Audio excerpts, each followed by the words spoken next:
أعوذ بالله من الشيطان الرجيم.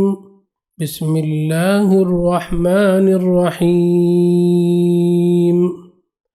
ألف لام ميم. ذلك الكتاب لا ريب فيه هدى للمتقين. ناظرین، زندگی میں ایک اور رمضان پانے پر آپ کو مبارکبادی پیش کرتا ہوں اور پہلے ایپیسوڈ میں آپ کو خوش آمدید کہتا ہوں۔ حسب معمول ہم پہلے جز الف لام میم میں پائے جانے والے مضامین پر ایک نظر ڈالیں گے، پھر اس کے بعد اسی جز سے 2-3 آیتوں کو لے کر قدر تفصیل سے گفتگو کریں گے۔ اس جز کی شروعات ہوتی ہے سورہ فاتحہ سے۔ فاتحہ کا مطلب ہے اوپننگ چیپٹر۔ اس اوپننگ چیپٹر میں جو مضمون بیان کیا گیا ہے وہ انسان کی ایک بنیادی ضرورت ہے کہ زندگی کیسے گزاری جائے، اس کی رہنمائی ہو۔ ہم بہت سے لوگوں کو دیکھتے ہیں کہ وہ جو کچھ کرتے ہیں یا تو وہ اپنے نفس کے مطابق کرتے ہیں یا سماج کی ریت اور باپ دادا کی روایات کے مطابق زندگی بسر کرتے ہیں۔ ابھی قریب میں ایک دن میں فلائٹ میں جا رہا تھا، میرے پڑوس میں ایک خاتون بیٹھی تھی۔ انہوں نے اپنا تعارف کرایا اور بتایا کہ وہ ویدک ٹرینر ہیں اور وید کی روشنی میں وہ لوگوں کی لائف کوچنگ کرتی ہیں۔ 2.5 گھنٹے کے سفر کے دوران ان سے بات چیت ہوتی رہی۔ میں نے بتایا کہ قرآن ہماری رہنمائی کرتا ہے اور زندگی کے ہر پہلو میں ہمیں بتاتا ہے کہ کیا کرنا چاہیے اور کیا نہیں کرنا چاہیے۔ میں نے مثال دی کہ قرآن ہمیں بتاتا ہے کہ کیا کھانا جائز ہے اور کیا کھانا حرام ہے، پینے میں کون سی چیزیں جائز ہیں اور کون سے مشروب حرام ہیں، کون سی کمائی جائز ہے اور کون سی کمائی حرام ہے۔ یہ باتیں جب میں نے ان کے سامنے بیان کی تو انہیں تعجب ہونے لگا۔ انہوں نے کہا کہ قرآن میں کیا اس طرح کی چھوٹی چھوٹی باتیں بھی بیان کی گئی ہیں؟ میں نے کہا ہاں۔ انہوں نے کہا کہ آپ مجھے قرآن سے بتا سکتے ہیں؟ پھر میں نے ان کو قرآن سے بعض آیتوں کی تلاوت کی اور بتایا تو معلوم ہوا کہ قرآن ہمیں زندگی کے ہر پہلو پر رہنمائی کرتا ہے، اور ہم دعا کرتے ہیں اس صورت میں کہ وہ ہمیں سیدھا راستہ دکھائے اور زندگی میں ہم وہ کام کریں جس سے وہ خوش ہو جائے، اور ہم کوئی ایسا کام نہ کریں جس سے وہ ناراض ہو یا ہم سیدھے راستے سے بھٹک جائیں۔ پھر اس کے بعد دوسری سورت شروع ہوتی ہے جو قرآن کی سب سے بڑی سورت ہے، اس کا نام ہے بقرہ، دی کاؤ۔ اس سورت میں بنی اسرائیل کی تاریخ بیان کی گئی ہے اور یہ بتایا گیا ہے کہ ان کے درمیان رسول اور نبی آئے، ان کی رہنمائی کی گئی، مگر وہ خواہشات نفس کے پیچھے چلتے رہے اور انہوں نے خدائی تعلیمات کو پس پشت ڈال دیا۔ ایک مرحلے میں انہوں نے بچھڑے کی پوجا شروع کر دی۔ اللہ تعالیٰ ان سے ناراض ہوا اور ان سے کہا کہ گائے کی قربانی پیش کریں۔ اس صورت میں چونکہ اس کا ذکر آیا ہے اس لیے اس کا نام بقرہ پڑا۔ سورہ بقرہ کی شروعات میں کہا گیا کہ قرآن اللہ کا نازل کردہ کلام ہے، اس کے کتاب الہی ہونے میں ذرا برابر شک نہیں ہے۔ یہ ایک بڑا دعویٰ ہے کہ یہ انسانی کلام نہیں بلکہ الہامی کلام ہے۔ انشاءاللہ اس پر میں کچھ دیر بعد تفصیل سے گفتگو کروں گا۔ پھر اس کے بعد بتایا گیا کہ دنیا میں کچھ لوگ ہوتے ہیں جو انتہائی مفسد ہوتے ہیں، کرپٹ ہوتے ہیں، کلرز ہوتے ہیں، ڈیسپوٹک ہوتے ہیں، کروئل ہوتے ہیں، وائلیٹرز آف دا رول ہوتے ہیں، مگر وہ اپنے آپ کو دنیا کے سامنے مصلح بنا کر پیش کرتے ہیں، messengers of peace, law abiding, naan corrupt and clean, they are very kind and champions of liberty بنا کر پیش کرتے ہیں۔ اس آیت کو آج کے زمانے میں سمجھنا بہت آسان ہے کہ انسان کرتا کچھ اور ہے اور اپنے آپ کو دنیا کے سامنے کسی اور روپ میں پیش کرتا ہے۔ اس صورت میں بنی اسرائیل کو بار بار قرآن پر ایمان لانے کی دعوت دی گئی۔ اس قرآن کو ماننے والوں کی ایک ذمہ داری آج بھی ہے۔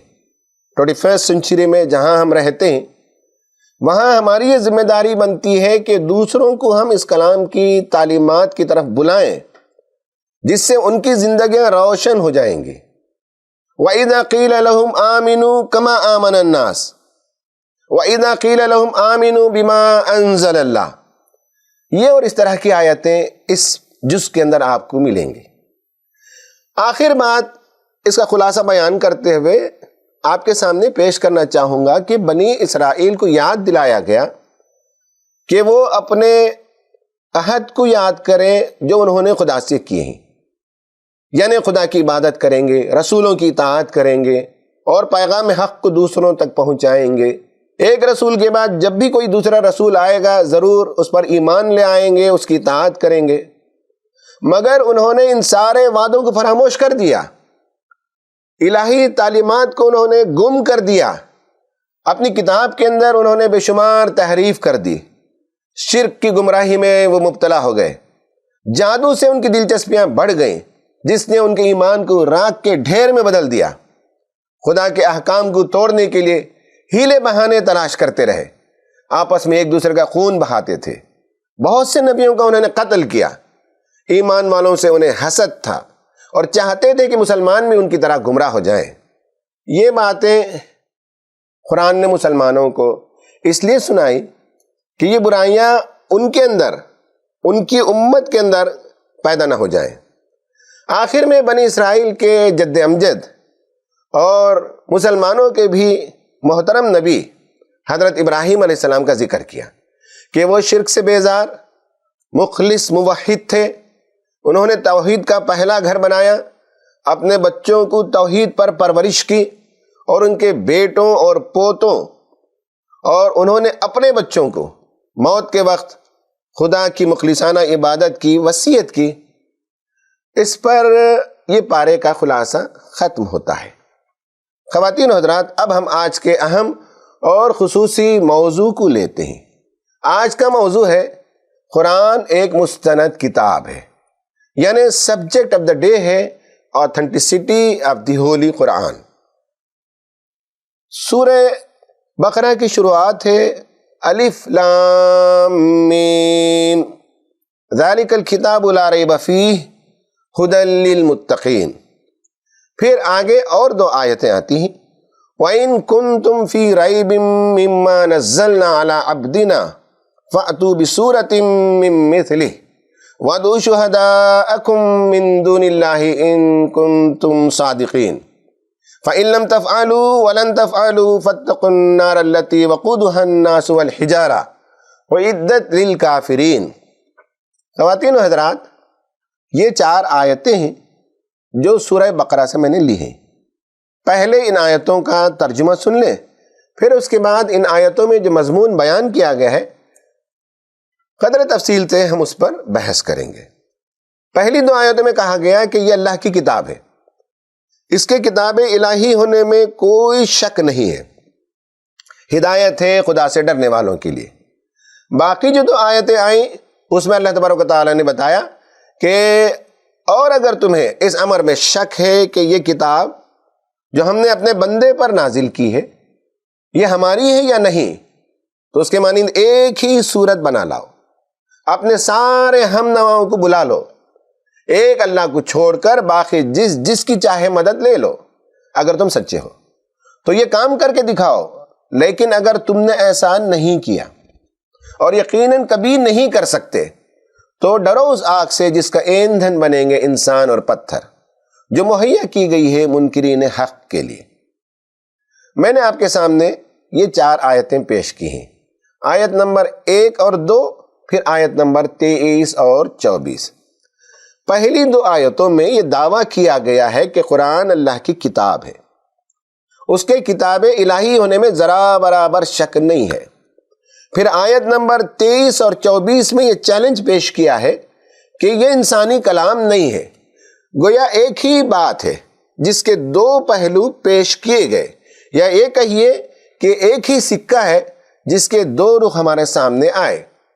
اب ہم انشاءاللہ آپ کے سامنے قرآن کے مستند ہونے کے ان دونوں پہلوؤں کو کچھ دلائل کے ساتھ پیش کریں گے، یعنی we will provide certain evidences supporting the genuine nature of the Quran and demonstrating that it is not of human origin. تو آئیے تفصیل سے غور و فکر کرتے ہیں۔ قرآن کتاب الہی ہے اور اس کے کتاب الہی ہونے میں کوئی شک نہیں ہے۔ اللہ تعالیٰ نے انسانوں کی رہنمائی کے لیے وقفے وقفے سے کتابیں نازل کی، لیکن آج وہ کتابیں مستند نہیں ہیں، ان میں بے شمار تحریفات ہو گئیں۔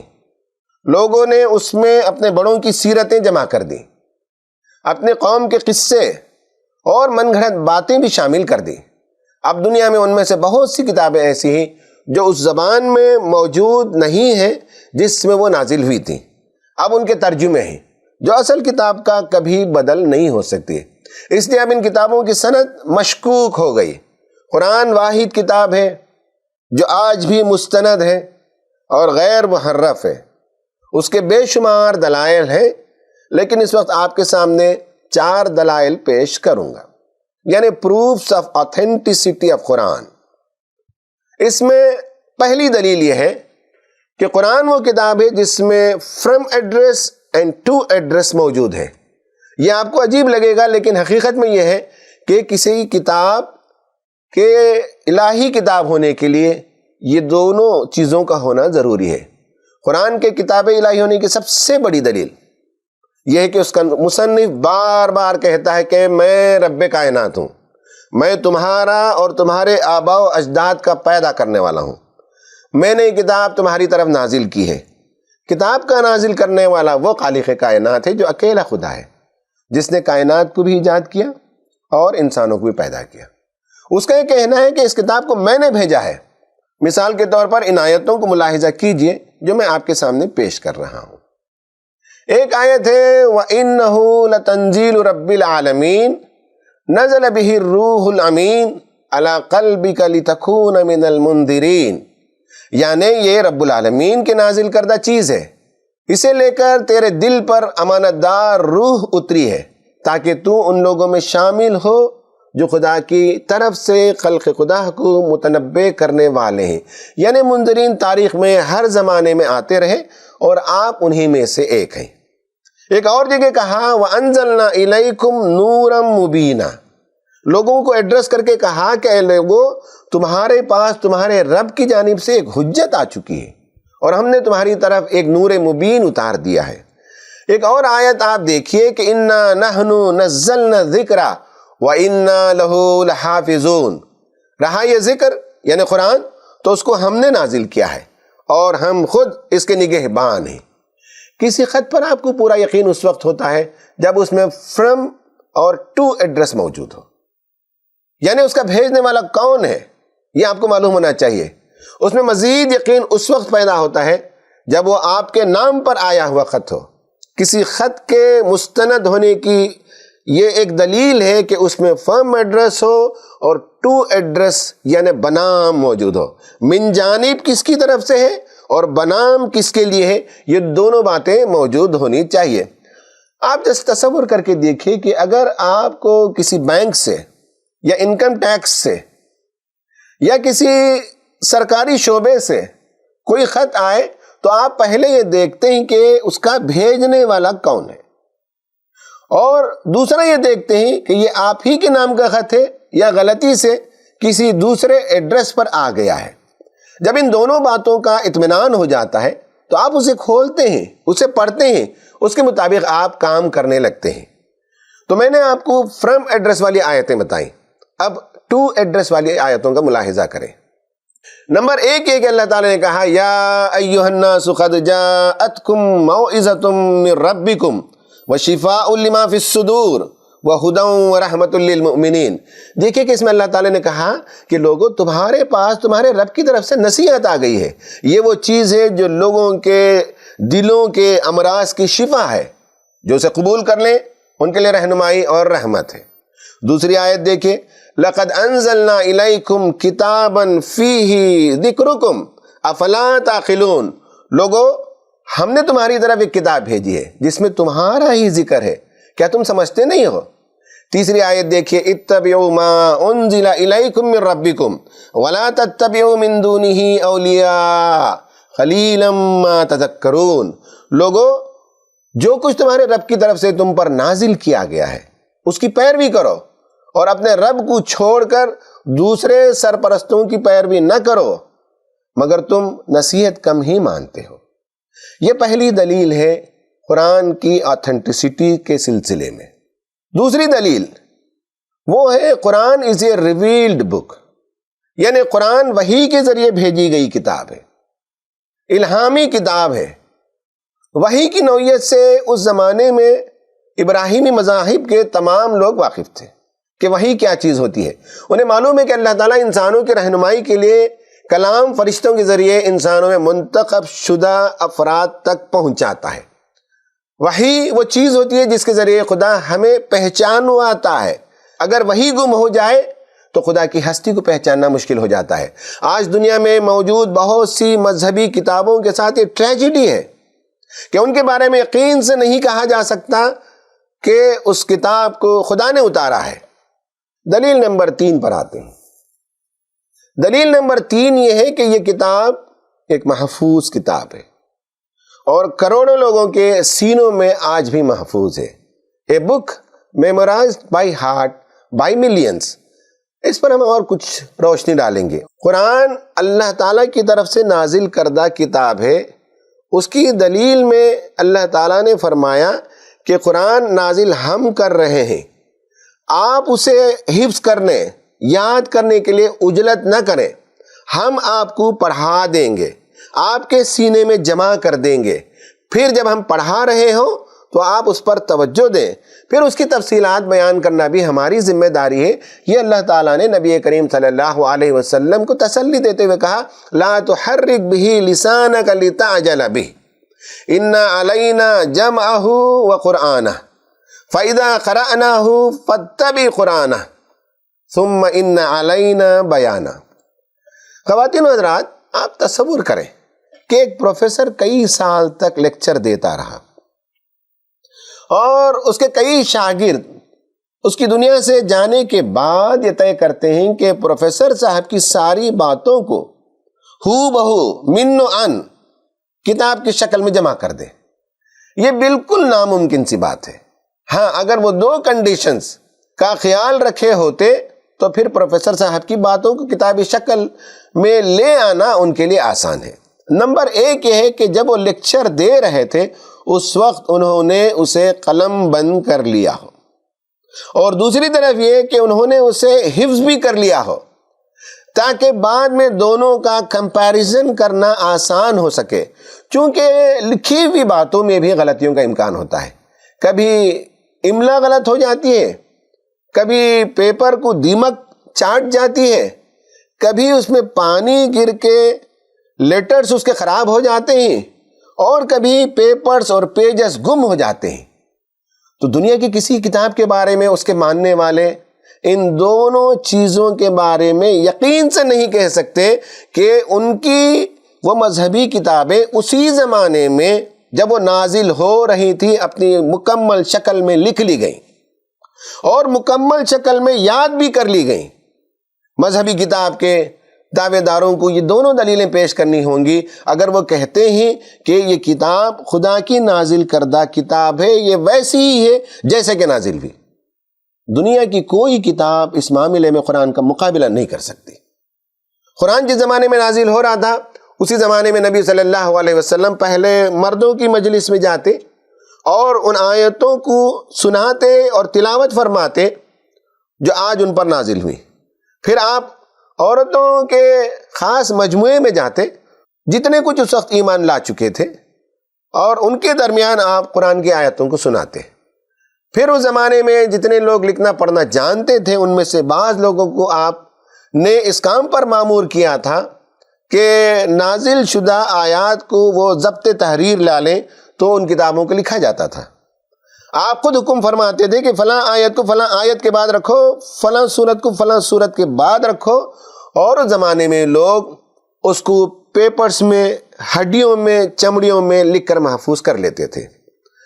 اس کتاب کو ہزاروں کی تعداد میں اس زمانے میں لوگوں نے حفظ کیا تھا، اور آج بھی کروڑوں لوگوں کے سینوں میں یہ قرآن محفوظ ہے۔ حضرات، چوتھی دلیل یہ ہے کہ یہ قرآن وہ کتاب ہے جس میں ذرا برابر تبدیلی واقع نہیں ہوئی۔ حیرت انگیز باتیں ہیں، لیکن وقت اجازت نہیں دیتا تو صرف اختصار کے ساتھ یہ بات عرض کروں کہ خطبات بھاولپور میں ڈاکٹر حمید اللہ صاحب نے لکھا ہے کہ جرمنی میں مونک یونیورسٹی میں ایک انسٹیٹیوٹ فار قرآن قائم کیا گیا، اس میں 42,000 قرآن مجید کے نسخے جمع کیے گئے اور کئی سال تک اس میں ویریشن کو تلاش کیا گیا، لیکن کتابت کی 1-2 غلطیوں کے علاوہ کوئی غلطی وہ فائنڈ آؤٹ نہیں کر سکے، ویریئنس وہ فائنڈ آؤٹ نہیں کر سکے۔ یہ اس بات کی دلیل ہے کہ قرآن جیسے نازل ہوا آج تک ویسے ہی محفوظ ہے۔ ایک اور دلچسپ بات جو سائنٹیفک ہے وہ ڈاکٹر مورس بکیلے نے لکھا ہے۔ وہ کہتے ہیں کہ قرآن میں بہت سی باتیں ایسی آئی ہیں کہ اگر متن میں تبدیلی ہو جاتی تو آج ان باتوں کو سمجھنا مشکل ہے۔ ان کا کہنا یہ ہے کہ کائنات کے بارے میں یا مادر رحم میں بچے کی پرورش کے سلسلے میں یا اجرام فلکی کائنات میں جو سیلیسٹیل باڈیز ہیں ان کے سلسلے میں اس زمانے میں جو باتیں بیان کی گئیں وہ اس زمانے کے تصورات سے متصادم تھیں۔ اگر اس زمانے کے ریڈر سمجھتے کہ یہ اجنبی بات ہے تو اس میں اگر وہ کریکشن کر دیتے، چینجز کر دیتے، کرپشن کر دیتے تو اس کا مطلب یہ ہوتا کہ قرآن کے ٹیکسٹ کو انہوں نے بدل دیا، اور اس لیے بدل دیا کہ وہ اپنے زمانے کے علم سے ہم آہنگ ہو جائے۔ اگر ایسا ہوتا تو آج کے زمانے کے سائنسی ایجادات سے وہ روایتیں ٹکرا جاتی اور ثابت ہو جاتا کہ قرآن میں تحریف ہو گئی ہے، مگر ایسا نہیں ہوا۔ قرآن کی ان آیتوں کو ویسے ہی چھوڑ دیا گیا جیسے وہ نازل ہوئی تھیں، جبکہ انہیں اس کی بعض باتیں پوری حقیقت کے ساتھ سمجھ میں نہیں آ رہی تھیں۔ اب ایک سائنسدان قرآن کا مطالعہ کرتا ہے تو الگ الگ مقامات پر بکھری ہوئی آیتوں کو وہ جوڑ کر ایک موضوع بنا کر پڑھنے کی کوشش کرتا ہے تو اسے ایک مربوط مضمون ملتا ہے جو آج کی تحقیقات اور ایجادات اور آبزرویشنز اینڈ ایکسپریمنٹ سے بالکل میل کھاتی ہیں اور کبھی بھی وہ ان سے ٹکراتی ہوئی نظر نہیں آتی۔ خواتین و حضرات، یہ 4 دلائل تھے جو اس بات کو ثابت کرنے کے لیے کافی ہیں کہ اس کتاب کے کتاب الہی ہونے میں اور محفوظ کتاب ہونے میں ذرا برابر شک کی گنجائش نہیں۔ اب ہم آتے ہیں اس کا دوسرا پہلو، اور وہ ہے کہ یہ انسان کا لکھا ہوا کلام نہیں ہے۔ جو 2 آیتیں میں نے بعد میں تلاوت کی، قرآن نے چیلنج کیا، اور یہ چیلنج ہر زمانے میں کیا۔ مکے میں بھی یہ چیلنج پیش کیا گیا اور مدینے میں بھی یہ چیلنج پیش کیا گیا، اور بتایا گیا کہ یہ ہیومن آتھرشپ نہیں ہے، نیگیشن آف ہیومن آتھرشپ۔ اس پر قرآن نے آیت نازل کی۔ اس کے بھی بہت سے دلائل ہیں۔ پہلی دلیل دیکھیے، بہت سمپل دلیل ہے، بہت پیچیدہ نہیں ہے۔ اللہ تعالیٰ نے مکے کے لوگوں سے کہا کہ یو نو محمد، تم محمد صلی اللہ علیہ وسلم کو ایک مدت سے جانتے ہو۔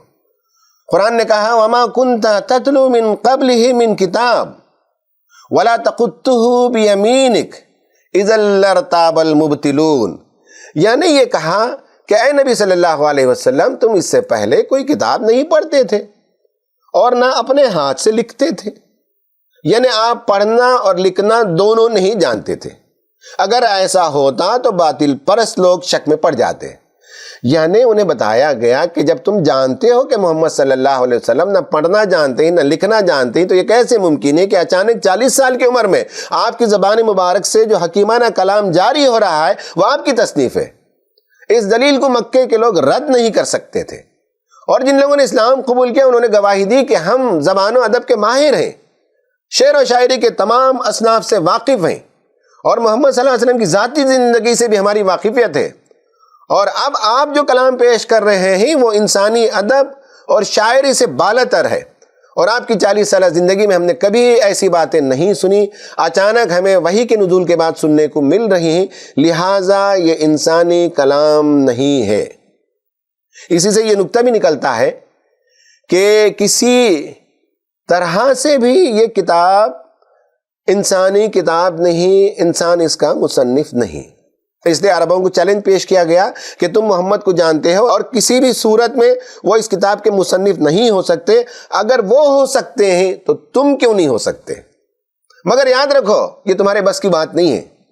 تم دنیا میں جس کی چاہے مدد لے لو، جس کو چاہے بلا لو، اور اس جیسی ایک کتاب، اس جیسی ایک صورت پیش کر دو. ہم لائف کوچنگ کی تربیت میں لوگوں سے کہتے ہیں if he can do it, you can do it. جب وہ کر سکتا ہے تو آپ بھی کر سکتے ہیں. ٹرائی کیجئے.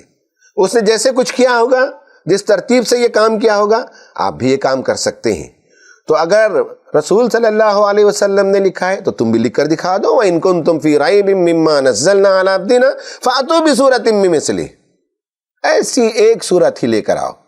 بہت سے مستشرقین نے یہ اشغلہ چھوڑا کہ قرآن کے مصنف محمد صلی اللہ علیہ وسلم ہے، یعنی پوری تھیوری پیش کی کہ محمد is the author of Quran. Charles Hamilton کی کتاب ہدایہ کا جو اس نے ترجمہ کیا، اس میں رچرڈ بیل جو قرآن کا مترجم ہے، اس نے اپنے دیباچے میں ایسی ہی بات لکھی ہے. اور Kenneth Craig in the call of the minaret نام کی کتاب میں اسی الزام کو دہراتا ہے. اور پروفیسر آرتھر آربری نے قرآن کا ترجمہ کیا، دا قرآن انٹرپریٹڈ. اس کے پہلے دیباچے میں انہوں نے اسی طرح کی باتوں کا اظہار کیا تھا، لیکن الحمدللہ بعد کے سیکنڈ ایڈیشن میں انہوں نے اسے نکال دیا. ان سارے مستشرقین کے لیے قرآن کا ایک چیلنج ہے کہ اگر محمد نے اس کتاب کی تصنیف کی ہے تو تم بھی ایک ایسی کتاب تصنیف کر کے دکھا دو. عرب کے جاہل نہ کر سکے، نہ دور جدید کے مستشرقین یعنی اورینٹلسٹ کے بس کا یہ روگ ہے. تو یہ پہلی دلیل ہے کہ یہ ہیومن آتھرشپ نہیں ہے. دوسری دلیل، قرآن کو انسانی کلام ثابت کرنے کے لیے یہ کہا گیا کہ نعوذ باللہ وقفے وقفے سے آپ پر مرگی کا دورہ پڑتا تھا. ایپیلیپسی تھیوری، یہ بھی ایک عجیب بات ہے اور مضحکہ خیز بات ہے. فلپ کے ہٹی نے اپنی کتاب میں یہ بات لکھی ہے اور نارمن ڈینیل نے بھی اپنی کتاب میں یہ تصور پیش کیا، یہ تھیوری پیش کی ہے. لیکن انہی مستشرقین میں کچھ اچھے لوگ بھی گزرے ہیں اور انہیں صاف بتایا کہ جب آپ صلی اللہ علیہ وسلم پر وحی آتی تھی تو آپ اپنے کنٹرول میں رہتے تھے، یعنی مرگی کا دورہ پڑتا تھا. اس مرگی کے دورے کے دوران آپ پر جو کیفیت طاری ہوتی، آپ صلی اللہ علیہ وسلم نعوذ باللہ حفوات و بکواس کرتے تھے اور لوگوں نے ان سب کو مرتب کر لیا اور قرآن کی شکل میں پیش کر دیا. یہ بہت ہی عجیب بات ہے. آج بھی کسی آدمی کو اگر ایپیلیپسی کا دورہ پڑتا ہو اور اگر زبان سے وہ کچھ کہتا ہو تو ایک کتاب لکھنا مشکل، ایک چیپٹر لکھنا مشکل، ایک مربوط جملہ نہیں نکلتا، تو دنیا کے کس سائنس کے مطابق لوگ کہتے ہیں کہ نعوذ باللہ ایپیلیپسی کے دوران جو باتیں ہوئی اسے لوگوں نے قرآن کی شکل میں بنا دیا. یہ سب بہت ہی ایسی باتیں ہیں جس کے لیے کوئی دلیل نہیں، جس کے لیے عقل مانتی نہیں. تیسری دلیل یہ ہے کہ کچھ لوگوں نے کہا کہ نعوذ باللہ نبی کریم صلی اللہ علیہ وسلم نے یہود و نصارہ کی کتابوں کو پڑھ کر اس سے کاپی پیسٹ کیا ہے، یعنی from Jewish and Christian sources. یہ فلپ کے ہٹی نے بھی اپنی کتاب میں الزام لگایا ہے. ہمیں معلوم ہونا چاہیے کہ آپ صلی اللہ علیہ وسلم عرب تھے اور آپ کی زبان عربی تھی بول چال کی. پھر ایک ایسا شخص جو عرب میں پیدا ہوا ہو اور دنیا کے دور دراز گوشوں میں دوسری زبانوں میں موجود مذہبی کتابیں جو تھیں، جو خال خال ملتی تھیں، وہ کیسے اس شخص کے دسترس میں آ گئیں؟ کیسے اس نے ان زبانوں کو سیکھ لیا اور کب سیکھا؟ کب اس نے یہ مرتب کرنے کا کام انجام دیا؟ ان الزام لگانے والے مصنفین کو یہ بھی نہیں معلوم ہے کہ آپ نے ان کتابوں کا عربی زبان میں بھی مطالعہ نہیں کیا. کیوں؟